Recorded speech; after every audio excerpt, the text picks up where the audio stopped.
Hello friends, आप सभी का स्वागत करता हूं आपके अपने हमारे चैनल पर। मैं हूं कमलेश। फ्रेंड्स, आज के इस वीडियो में आप सीखेंगे एक्सेल में सेल परचेज स्टॉक मैनेज करना। तो बहुत ही आसान और सिंपल ट्रिक्स आपको समझाऊंगा कि कैसे आप एक्सेल में परचेज और सेल का स्टॉक मैनेज कर सकते हैं। तो फ्रेंड्स, वीडियो स्टार्ट करने से पहले आपसे रिक्वेस्ट है कि अगर ये वीडियो आपको पसंद आए तो प्लीज़ उसको आप लाइक करें, शेयर करें और चैनल को भी ज़रूर सब्सक्राइब करें, ताकि आपको इस तरह के मैं जितने भी वीडियोस बनाऊं उसका आपको नोटिफिकेशन मिलता रहे। तो चलिए स्टार्ट करते हैं। तो सबसे पहले हम बना लेंगे एक फॉर्मेट, फिर उसके बाद हम उसमें डेटा फिट करेंगे। तो सबसे पहले हम यहाँ पर एक फॉर्मेट बनाते हैं। तो कंपनी हम कुछ भी यहाँ पर रख लेते हैं, for example Ramesh and company. ये कंपनी का नाम हो गया। तो उसको हम मर्ज कर देंगे। मर्ज करने के बाद उसको हम थोड़ा बोल्ड कर लेंगे। अब यहाँ पर हम इसका सेल और परचेज का स्टॉक निकालेंगे। तो यहाँ पर हमारा हो जाएगा हेडिंग सेल परचेज स्टॉक्स, और एक हमारा हो जाएगा ये वाला हेडिंग। तो इसको थोड़ा मैं बोल्ड कर दूं, और ये होगी हमारी कंपनी। तो ये हो गया हमारा हेडर, और इसको हम थोड़ा इस तरह से बॉर्डरिंग कर लेते हैं सही से। और यहाँ पर ये कंपनी होगी मेरा हमारी रमेश एंड कंपनी, एंड उसका हो गया सेल और परचेज का हम यहाँ पर निकालेंगे स्टॉक। अब कैसे इसको हम करेंगे? तो सबसे पहले हम यहाँ पर एक हो जाएगा हमारे यहाँ हेडर, सीरियल नंबर का हो जाएगा। फिर इसके बाद हम रखेंगे यहाँ पर प्रोडक्ट, फिर उसका हम यहाँ पर एसक्यू जनरेट करेंगे।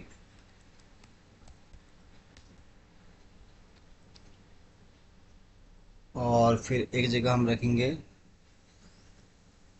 इन स्टॉक, यानी कि हमारे पास स्टॉक में कितना है ये प्रोडक्ट। फिर थोड़ा इसको हम चेंज कर लेते हैं। तो यहाँ पर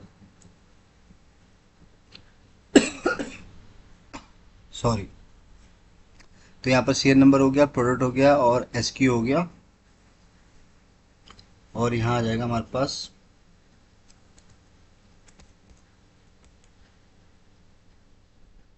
परचेज, और फिर यहाँ आ जाएगा हमारे पास सेल, और फिर आ जाएगा हमारे पर अवेलेबल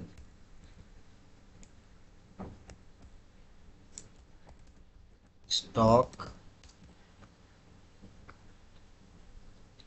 और फिर आखिर में आ जाएगा यहाँ पर टोटल स्टॉक।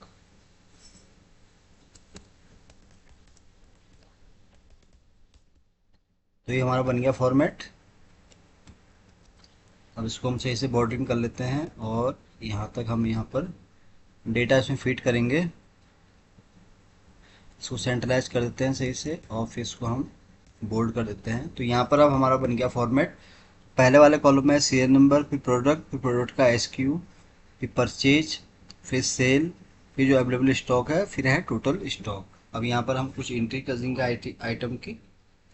तो सबसे पहले हम यहाँ सीक्वेंस नंबर डाल देते हैं 1 2, और इसको हम ड्रैग कर लेते हैं यहाँ से यहाँ तक। तो टोटल 6 आइटम हमने आज उसका सीरियल नंबर बना दिया है।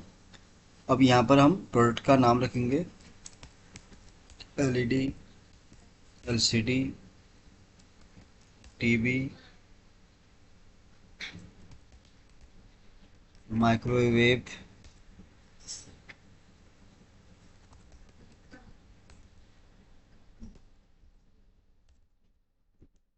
मिक्सर, ग्राइंडर,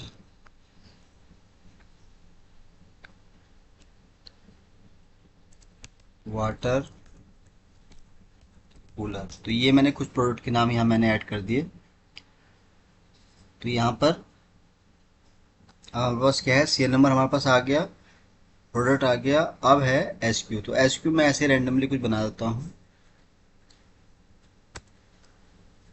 तो एस क्यू वन और एस क्यू टू ऐसे मैं कुछ यहाँ रैंडमली बना रहा हूँ। आप अपने हिसाब से इसको बना सकते हैं जो भी आपके पास एस क्यूज पड़े हुए हैं। तो यहाँ पर हो गया, हमारे पास प्रोडक्ट आ गया, उसका एस क्यू आ गया। अब है परचेज कि हमने टोटल कितना परचेज किया।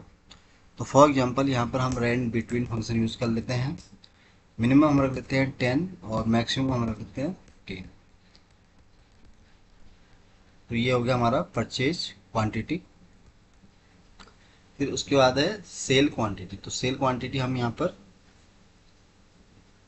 रैंड बिटवीन फंक्शन फिर से यूज़ करेंगे। तो मिनिमम हम रख लेते हैं 5 और मैक्सिमम हम रख लेते हैं यहाँ पर 8।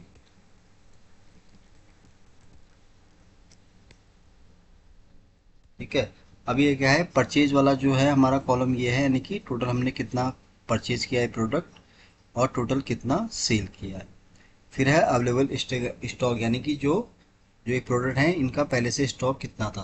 तो यहाँ भी हम रैंड ऐसे ही रैंड बिटवीन फंक्शन के थ्रू यूज करेंगे। तो यहाँ पर rand between bracket open maximum 10 और सॉरी मिनिमम 10 और मैक्सिमम 14। तो ये हमारे पास आ गया। अब इसको हम क्या करेंगे, फंक्शन को रिमूव कर देंगे। तो अब हमारे पास यहाँ पर परचेज का आ गया क्वांटिटी, सेल का आ गया और अवेलेबल स्टॉक का आ गया। अब हम क्या करेंगे, इसको माइनस एंड प्लस करेंगे। तो पहले तो हम क्या है, इसको प्लस करेंगे, परचेज को हम प्लस करेंगे अवेलेबल स्टॉक में। तो उसके लिए हम यहाँ पर is equal to sum bracket open. तो परचेज की जो परचेज हमने किया, या हम ऐसे कर सकते हैं कि जो हमारे पास अवेलेबल स्टॉक है प्लस ये हो जाएगा हमारा, फिर माइनस ये वाला।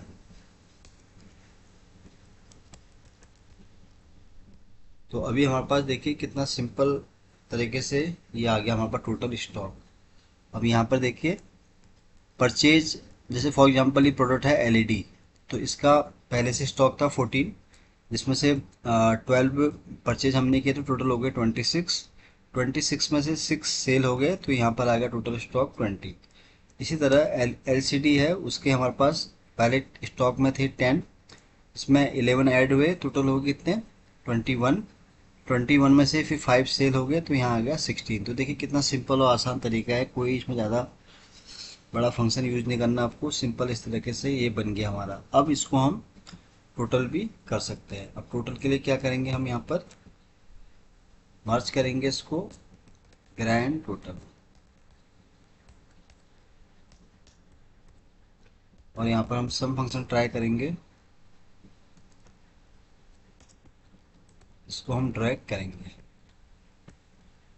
तो ये बन गया फ्रेंड्स हमारा सेल परचेज स्टॉक कैसे आप मेंटेन कर सकते हैं। तो उसके लिए सिंपल मैंने फॉर्मेट आपको बता दिया है। तो इसको आप एक्सेल में ट्राई कर सकते हैं, बहुत ही सिंपल और आसान ये मैंने आपको चीज़ बताई है। थोड़ा मैं इसको जूम कर देता हूँ।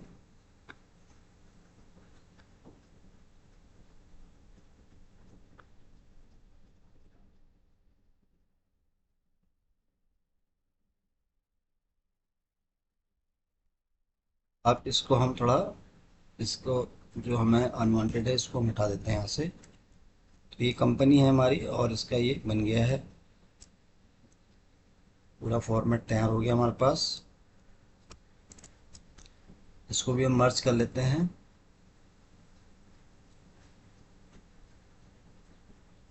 ठीक है, तो इसको हम कोई और कलर से यहाँ पर कर लेते हैं। तो सेल परचेज स्टॉक आ गया हमारे पास।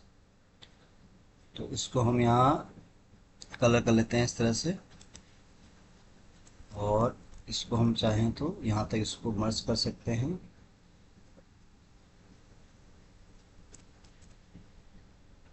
इतना ही एरिया हम ले लेते हैं।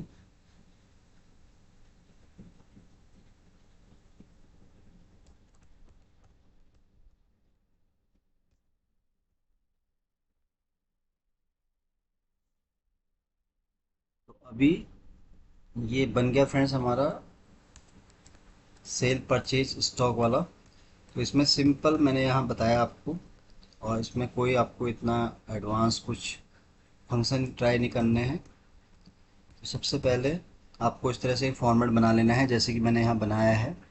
तो यहाँ पर सबसे पहले सीरियल नंबर का आप रख लीजिएगा कॉलम में, एक प्रोडक्ट का हो जाएगा, एक आपका एसक्यू हो जाएगा। तो यहाँ परचेज के अंदर आपको टोटल परचेज क्वांटिटी ऐड करनी है जितना भी आपने ये प्रोडक्ट परचेज किया है। तो सेल वाले कॉलम में आपको यहाँ पर जितना भी आप सेल कर रहे हैं वो आपको यहाँ पर अपडेट करना है। फिर अवेलेबल स्टॉक जो आपके ऑलरेडी पड़ा हुआ है, फिर क्या करना है आपको परचेज में इसको आपको प्लस कर देना है। फिर इसमें से आपको ये सेल वाली क्वांटिटी को माइनस कर देना है। तो इससे क्या होगा कि आपका टोटल यहाँ स्टॉक निकल के आ जाएगा। और फिर सिमिलरली फिर आप क्या है इन सभी का भी टोटल इस तरह से कर सकते हैं जैसे मैंने आपको यहाँ पर बताया है ये बात। तो फ्रेंड्स आज के लिए बस इतना ही है। उम्मीद करता हूँ कि वीडियो आपको बहुत पसंद आया होगा। वीडियो अगर अच्छा लगा हो तो प्लीज़ इसको आप लाइक करें, शेयर करें, और चैनल को भी ज़रूर सब्सक्राइब करें फ्रेंड्स, ताकि आपको इस तरीके में जितने भी वीडियोज़ बनाऊँ उसका आपको डेली अपडेट मिल सके। तो जल्दी ही आऊँगा फिर एक नई वीडियो के साथ। तब तक के लिए आप अपने आप को खुश रखें और अपना ध्यान रखें। Thank you so much.